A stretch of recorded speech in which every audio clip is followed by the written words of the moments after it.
Hello കൂട്ടുകാരെ, എല്ലാവർക്കും സുഖമാണല്ലോ. എല്ലാവർക്കും സുഖമെന്ന് വിശ്വസിക്കുന്നു. ഇന്ന് നമുക്ക് ഈസി ആയിട്ടൊരു ചോക്ലേറ്റ് സാൻഡ്വിച്ച് ഉണ്ടാക്കാം. അപ്പൊ നമുക്ക് സമയം കളയേണ്ട ഇതെങ്ങനെ ഉണ്ടാക്കുന്നതെന്ന് നോക്കാം. അതിനു മുമ്പായിട്ട് എന്റെ കൂട്ടുകാർ ആദ്യമായിട്ടാണ് എന്റെ വീഡിയോ ചാനൽ കാണുന്നതെന്നുണ്ടെങ്കിൽ പ്ലീസ് എല്ലാവരും ചാനൽ സബ്സ്ക്രൈബ് ചെയ്യണം കേട്ടോ. സബ്സ്ക്രൈബ് ചെയ്യണം. അതുപോലെ തന്നെ ബെല്ലൈക്കൻ പ്രസ് ചെയ്തിട്ട് ഓളെന്ന് കൊടുത്താൽ ഞാൻ ഡെയിലി ഇടുന്ന വീഡിയോ നോട്ടിഫിക്കേഷൻ കിട്ടത്തുള്ളൂ. അപ്പൊ നമുക്കിത് എങ്ങനെ ഉണ്ടാക്കുന്നത്, ഇതിന് വേണ്ടുന്ന സാധനങ്ങൾ എന്തൊക്കെയാന്ന് നോക്കാം. അതിനുവേണ്ടി ഒരു ബ്രെഡ് സ്ലൈസ് എടുത്തു. ഇനി ഇതിലേക്ക് കുറച്ച് അണ്ടിപ്പരിപ്പും ബദാമും കൂടെ പൊടിച്ചത്, എന്നിട്ട് അതിൻ്റെ മുകളിലേക്ക് കുറച്ച് ഡേറ്റ്സ് ചെറുതായിട്ട് അരിഞ്ഞത്. അപ്പോൾ അത് ഇതിൻ്റെ മുകളിലോട്ട് വെച്ച് കൊടുക്കും. എന്നിട്ട് അതിൻ്റെ മുകളിലേക്ക് കുറച്ച് ചോക്ലേറ്റ് സിറപ്പ് ഒഴിച്ചു കൊടുക്കുക. എന്നിട്ട് അതിൻ്റെ മുകളിലോട്ട് ഒരു സ്ലൈസ് ബ്രെഡ് വെച്ചിട്ട് ഇത് നന്നായിട്ട് പ്രസ് ചെയ്യും.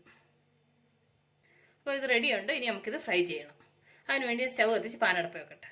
പാൻ നന്നായി ചൂടായി ഇതിലേക്ക് 1 ടേബിൾ സ്പൂൺ ബട്ടർ ഇട്ട് കൊടുക്കാം. ഇനി അതൊന്ന് മെൽറ്റ് ആവട്ടെ. അപ്പം ബട്ടർ നന്നായിട്ട് മെൽറ്റ് ആയിട്ട് നമ്മൾ റെഡി ചെയ്ത സാൻഡ്വിച്ച് ഇതിലേക്ക് വെച്ച് കൊടുക്കാം. അതിൻ്റെ ഒരു സൈഡ് ഒന്ന് ഫ്രൈ ആവട്ടെ.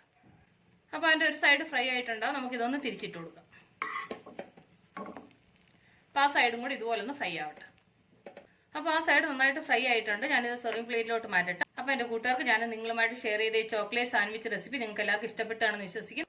നിങ്ങൾ എല്ലാവരും ട്രൈ ചെയ്യണം കേട്ടോ. നിങ്ങൾ എല്ലാവരും ട്രൈ ചെയ്യണം. ട്രൈ ചെയ്ത് നിങ്ങൾക്ക് ഇഷ്ടപ്പെട്ടാൽ നിങ്ങളുടെ ഫ്രണ്ട്സിനെ ഷെയർ ചെയ്യുക, ലൈക്ക് ചെയ്യുക, വാല്യുബിൾ കമന്റ്സ് ഇടുക. അപ്പോൾ നാളെ നമ്മൾ രുചികരമായ പുതിയ വീഡിയോയും പുതിയ റെസിപ്പിയുമായിട്ട് നാളെ നമ്മൾ വീണ്ടും കാണും വരെ ബൈ.